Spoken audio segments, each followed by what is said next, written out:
Ika-78 taong anibersaryo ng pagtatapos ng World War II. Ginunita ng Pilipinas at Japan ngayong araw, August 15. Ang detalye sa report ni Andrew Bernardo.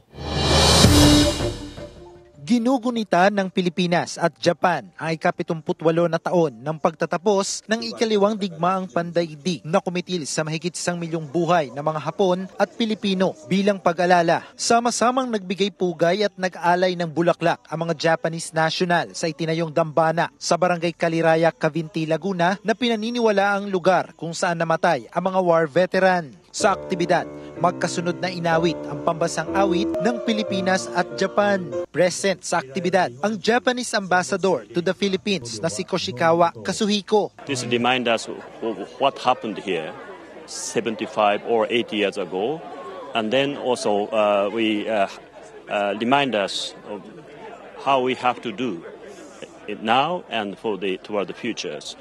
We are enjoying the golden age of the bilateral.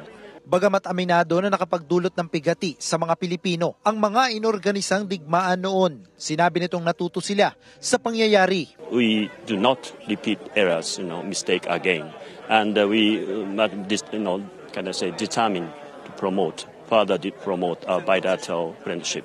Sa opisyal na pahayag ni Japan Prime Minister Kishida Fumio para sa aktibidad, sinabi nitong pinahahalagahan niya ang magandang relasyon ng Japan sa Pilipinas. Handa rin siyang gawing multidimensional ang relasyon ng dalawang bansa. Sa mensahe ni Pangulong Ferdinand Bongbong Marcos Jr., mas pinagtibay pa nito ang ugnayan sa Japan na aniya ay malaki ang maitutulong sa adhikain ng bansa na katatagan at pagunlad. Kapwa nagbigay pugay din ang dalawang leader sa mga nasawing Hapon at Pinoy noong digmaan. Pebrero ng taong ito nang magsagawa ng state visit si PBBM sa bansang Japan. Kasama si Buhay Adante Jr., Andrew Bernardo. Balitang Southern Tagalog.